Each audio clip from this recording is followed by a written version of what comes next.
So want to know what's on the minds of corporate boards these days? Looking ahead to 2025, that is. Big stuff, right? Big stuff. We're going deep with this PwC report. What's important to the board in 2025? It's a really good one. Yeah, it kind of lays out how corporate governance is changing, like the whole scene is shifted. Totally. So they hit the big points. How the board's role is expanding, all those risks they're juggling, what makes a board tick, effective. Huh. Oh, and we got to talk stakeholder engagement, tech stuff, and that whole ESG world, which is like constantly evolving. And you know what's wild? The report's like, boards know crisis management is huge, but Why? very few are planning to, really dig in and spend more time on it. That's not good. It's like they see the fire hazard, but aren't checking the fire extinguisher. Okay, now I'm nervous. So let's start with this whole expanding role thing. I mean, it's a crazy world out there, right? It really is. The economy's going up and down, geopolitics are a mess. Even like how people shop is changing so fast. Exactly. And it's all putting pressure on companies to, keep up. Adapt or die, basically. Pretty much. And the report shows that boards are realizing, okay, we got to step it up. Oh, so? They're bringing in board members with way more diverse skills. It's not just the finance folks anymore. Makes sense. It's like you need cybersecurity pros now. Cyber attacks are constant. Oh, for sure. Then you have your data analytics people. Got to leverage that AI power, right? And, of course, supply chain wizards. Because disruptions are going to happen. You got to be ready. So they're basically building a team for, anything. Yeah, it's a whole different game now. Plus, they have all those regulations to deal with, Mm-hmm. which seems intense, to say the least. Yeah, no kidding. The report actually says 76% of directors think U.S. regulations are, a moderate to serious risk. Oof. Not surprising, though. Right? Things change so quickly, especially with data privacy and all the ESG reporting stuff. Makes you realize how important it is to stay informed, be flexible. Agile. You got to adapt to the shifts. So how does all this tie into how effective a board is? Because, just having smart people isn't enough, is it? You're right. It's not a brain trust just sitting there. The report is big on having boards that are independent A&D diverse. And not just, what they look like, right? Exactly. It's their backgrounds, skills, how they see things. You need that range. But you also need some consistency, Mm, like people who know the company's history. totally. It's a balance. Keep the knowledge, bring in fresh eyes, and gotta address if someone's not performing. Oh, the tough conversations. We'll get this. 49% of directors want at least one board member replaced. That's straight from the report. Wow, that's kind of high. It is. Shows that a lot of boards know they need a shakeup. New blood. Let's talk about risk management, because the report mentions these, blind spots that can happen, Mhm. even though, most directors think they're prepped for a crisis, Yeah. which, after what you said earlier, makes me worried. Yeah, it's where things get tricky. Because they feel ready, but a lot of companies don't even have a plan. A formal one, at least. So no fire extinguisher. Or they don't know where it is. Perfect analogy. It's not enough to assume you've got it handled. You got to know how to handle it, step by step. Exactly. And it's not just one fire, either. Yeah. The risks companies face are, all over the place. Give me some examples. Extreme weather, supply chains getting messed up. Oh, those are bad enough already. You got cyber attacks, political stuff blowing up. It's a lot. You need, a risk management Swiss Army knife? That's a good way to put it. Yet only 15% of these directors think crisis management should be a top priority this coming year. That seems dead off. Right. Huge disconnect. They see the importance, but aren't making time for it. Okay, let's shift gears a bit. Talk about stakeholder engagement. This is all about communication, making sure it's clear, honest. The report's really big on everyone being on the same page, what the board does, inside the company, and for people outside too. Builds trust that way. Transparency. But there seems to be a gap there, doesn't there? There is. The report says that, most execs think their board gets the strategy and the risks. Okay, so far so good. But only 30% give their board a high performance rating. Oh, that's not good. It's a big difference. Means boards need to do a better job showing their work, Proving their worth, both to the team and the people outside. Definitely. And this is super important when talking to investors. Especially with all the ESG stuff. You said it. A whole 55% of investors aren't happy with how companies tie sustainability to long-term growth. Yeah, that's a lot of unhappy investors. So it's not just talk, it's action. You gotta walk the walk, show the impact. Speaking of impact, let's talk tech, specifically AI. All this generative AI stuff. Seems like it's changing everything. It is. The report talks about its potential, but also how boards gotta be careful, make sure it's used ethically, responsibly. Powerful tool, got to use it right. Exactly. Can't just jump on the trend. Got to understand what it means for the company, long term. Does it fit with your values? Yeah, that kind of thing. And boards need to keep learning, talking to the experts. AI keeps changing. Got to stay ahead of the curve. Oh, and get this. 68% of CEOs believe generative AI will completely change how their companies create value in the next 3 years. Whoa, that's a huge number. It is. So yeah, this isn't just a fad. What exactly is generative AI, though? For Yeah. those of us who aren't like tech geniuses. Sure. Think of it like this.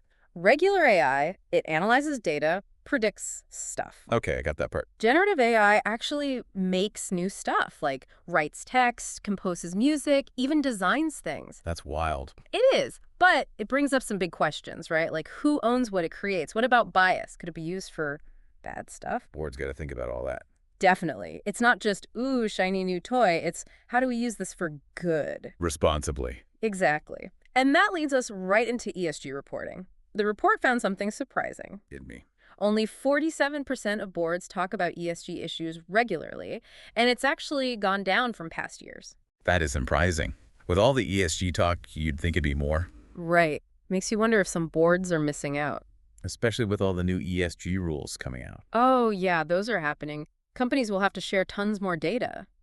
But boards shouldn't see it as a chore. Like an opportunity. Totally. That data can help them make better choices. Can you give me an example? Like, how does this work practically? Sure. Think of a company's supply chain. ESG data can show them if there are problems with their suppliers. Problems like? Like, are they hurting the environment, treating workers badly, that kind of That thing. makes sense. So the company can fix those problems, which is good for everyone. Reduces their risk, too. Exactly. Yeah. And it builds trust, makes their brand look better. It's all about connecting ESG to the bottom line. Showing that good business is good business. I think we've covered a lot here. What are the key takeaways for our listeners so far?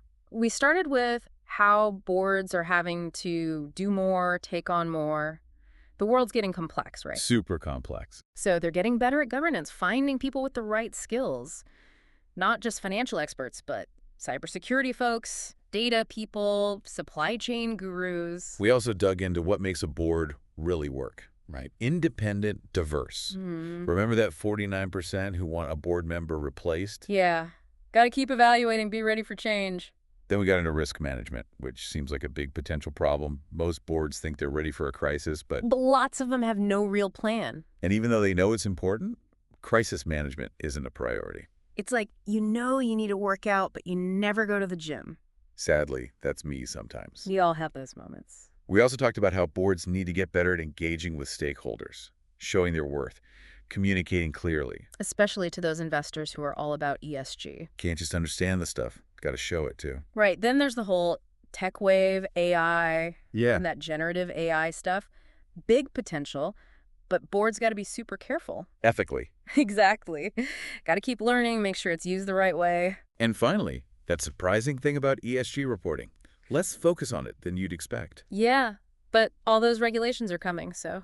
Got to get ahead of it. And use the data to make good choices. It's not just about checking boxes. It's about doing business better for everyone. Yeah, that's a great recap. It really pulls it all together. Totally. It's like this web, right? All these challenges and opportunities, and boards are in the middle. Yeah, right in the thick of it. So where do we go from here? What's the next step in this deep dive? Well, we've talked about the trends and all. The big picture. Exactly. But now it's the so what?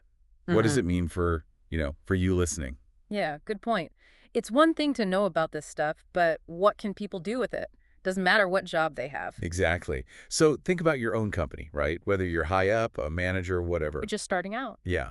Knowing what your board cares about, that gives you clues about where the whole company's going. It's like a sneak peek behind the scenes. Kinda. Yeah. You can match what you're doing to that bigger picture. Makes you more valuable, probably. Oh, for sure. And if you're making decisions at work, think about these trends. Give me an example. Okay, launching a new product, right?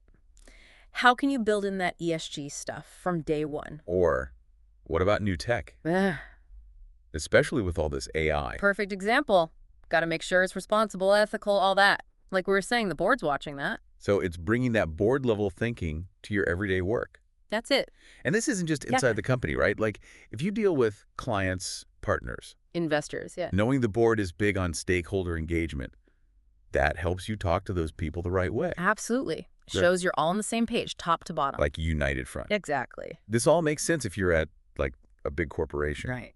But what about people who aren't? Like who? Entrepreneurs, consultants, people just figuring out their career. Great question. Truth is, these trends, they're changing all of business.